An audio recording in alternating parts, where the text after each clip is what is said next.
किसी का माफिया किसी का मसीहा। प्यारे दोस्तों, अस्सलाम वालेकुम। आप देख रहे हैं इरफानी नेटवर्क यूट्यूब चैनल और मैं हूं मोहम्मद इरफान, झारखंड। दोस्तों, आज एक बार फिर से आपके सामने जो वीडियो लेकर आए हैं उसका उन्वान है किसी का माफिया किसी का मसीहा।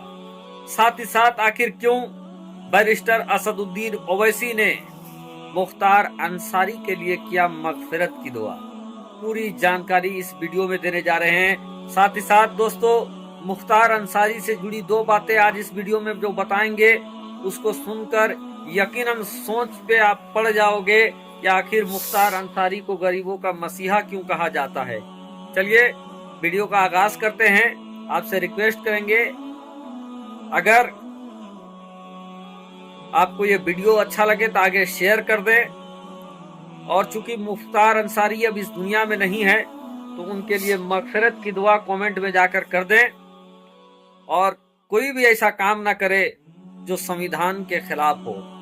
प्यारे दोस्तों, पिछले दिनों मुख्तार अंसारी जो कि कई बार के विधायक रहे हैं, जिनके दादा स्वतंत्रता सेनानी फ्रीडम फाइटर रहे हैं, जिनके नाना ने देश के खातिर अपनी जान की कुर्बानी दिया है, जिसके चचा देश के उपराष्ट्रपति रहे हैं, जिनके बड़े भाई सांसद रहे हैं, जिनका बेटा विधायक रहा है, जो खुद कई बार के विधायक रहे हैं। हम बात करने जा रहे हैं उसी मुख्तार अंसारी की, यानी मुख्तार नामा।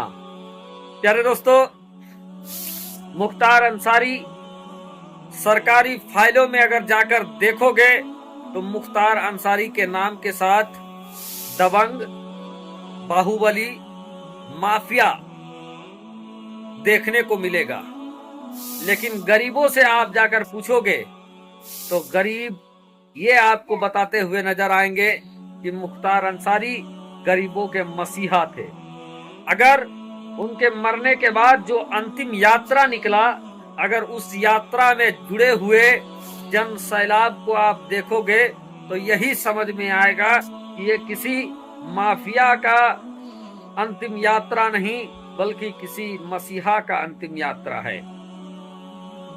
एक बार का वाकया है, एक पत्रकार अपनी जबानी बताते हैं कि आखिर क्यों मुख्तार अंसारी को और उनके फैमिली को गरीबों का मसीहा कहा जाता है। इस पर एक पत्रकार बताते हैं कि एक बार चुनाव का मौसम था, माहौल था, और उसी माहौल में वो उनके क्षेत्र में आए थे जहां से उनका घर कई किलोमीटर, या रख ले कि लगभग 100 किलोमीटर की दूरी पे था, और उनकी गाड़ी खराब हो गई तो वो एक गैरेज में पहुंचे और गाड़ी बनवाने के लिए वो इंतजार कर रहे थे, वो पत्रकार महोदय, कि अचानक से उसी जगह से मुख्तार अंसारी का काफिला गुजर रहा था, जिस काफिले में बकौल वो पत्रकार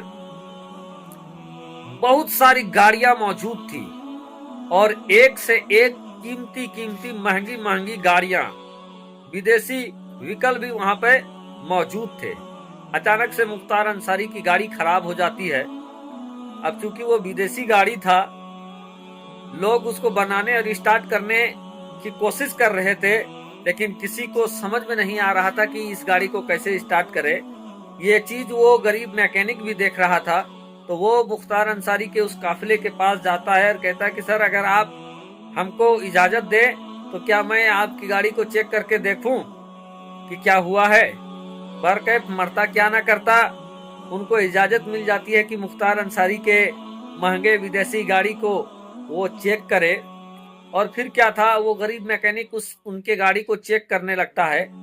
चेक करता है, रब की मसलियत कि पल दो पल में वो गाड़ी स्टार्ट हो जाती है। जब वो गाड़ी स्टार्ट हो जाती है तो मुख्तार अंसारी और उनका पूरा फैमिली उस काफिले में था, बहुत खुश हो जाते हैं। बकौल पत्रकार उनके बड़े भाई अफजाल अंसारी भी मौजूद थे, मुख्तार अंसारी भी मौजूद थे।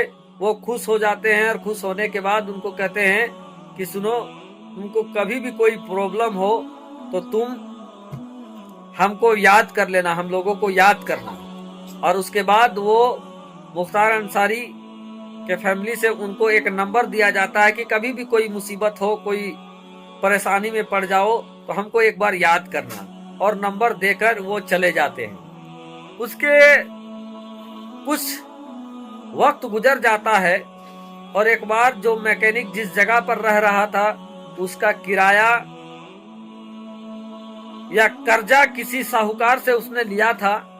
वो कर्जा इतना बढ़ गया कि साहूकार ने उस मैकेनिक से कहा कि चाहे तुम अपना कर्जा दे दो, अपना पैसा अदा करो, नहीं तो तुम अपनी जमीन मेरे नाम लिख दो। अब इस बात से वो मैकेनिक बहुत ज्यादा टेंशन में आ जाता है, और टेंशन में आ जाता है तो उसको फिर याद आती है कि मुख्तार अंसारी के फैमिली ने एक बार उनको नंबर दिया था जहां मुख्तार अंसारी भी मौजूद थे, अफजाल अंसारी भी मौजूद थे, और उन्होंने कहा था कि किसी मुसीबत में पड़ोगे तो मुझे याद करना। भर के फौरन वो नंबर निकालता है और नंबर मिलाता है। मिलाकर सारी बात वो बता देता है कि मैं बहुत मुसीबत में हूँ, मुझे मदद की जरूरत है, मेरा जमीन लिखाया जा रहा है, कह रहा है कि साहूकार कह रहा है कि पैसा नहीं दिए तो जमीन लिख दो। फिर क्या था, उन्होंने कहा कि अच्छा ठीक है, तुम इंतजार कल तक करो, हम लोग कुछ न कुछ जरूर करेंगे। और फिर क्या था दोस्तों, अफजाल अंसारी का फोन उसी साहूकार को जाता है और कहता है कि सुनो, तुम उस गरीब मैकेनिक का जमीन बिल्कुल नहीं लिखाना, कल तक तुम्हारा पैसा मिल जाएगा। अब जैसे ही अफजाल अंसारी और मुख्तार फैमिली का फोन आया, उस साहूकार के पैरों के नीचे से जमीन खिसक जाते हैं। दौड़ता भागता हुआ वो उस गरीब मैकेनिक के पास पहुंचता है और जाकर कहता है कि भाई साहब, मुझे अपना पैसा भी नहीं चाहिए और आपको फोन करने की जरूरत नहीं है, मैं आपकी जमीन नहीं लिखा रहा हूँ। तो दोस्तों, मुख्तार अंसारी का एक चेहरा ऐसा भी था। एक गरीब महिला एक दिन उनके घर में जाती है और जाकर कहती है कि मैं कई बार आया था लेकिन आप मिले नहीं, और आज मैं आया हूँ, मेरी बेटी की शादी है, घर में कोई इंतजाम नहीं है। इतना सुनना था कि मरहूम मुख्तार अंसारी गुस्से में आ जाते हैं। अपने बड़े भाई को कहते हैं कि आखिर ये हम लोगों के घर में क्या हो रहा है, कोई फरियादी, कोई गरीब दुखिया हमारे घर में आकर वापस कैसे लौट जा रहा है।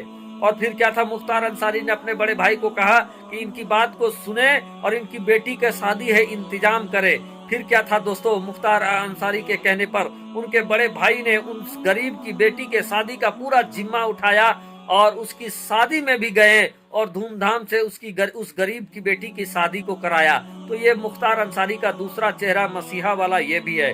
लेकिन दोस्तों, बड़े लोगों के ऊपर अगर आप देखोगे, बड़े बड़े कंपनी, बड़े लोगों के ऊपर, तो मुख्तार अंसारी का एक दूसरा चेहरा भी नजर आता है, जो सरकारी फाइलों में, पुलिस स्टेशनों में मौजूद है, जो माफिया का चेहरा है। अब मुख्तार अंसारी को माफिया कहना है कि मसीहा, आपके लिए वो माफिया है या मसीहा, कमेंट के जरिए हमें जरूर बताएं दोस्तों। शुक्रिया, आदाब। और असदुद्दीन ओवैसी ने उनके मौत के बाद मगफिरत की दुआ की है। और ये सब कहाँ हुआ है? योगी के शहर, जहाँ के सीएम योगी आदित्यनाथ है। शुक्रिया।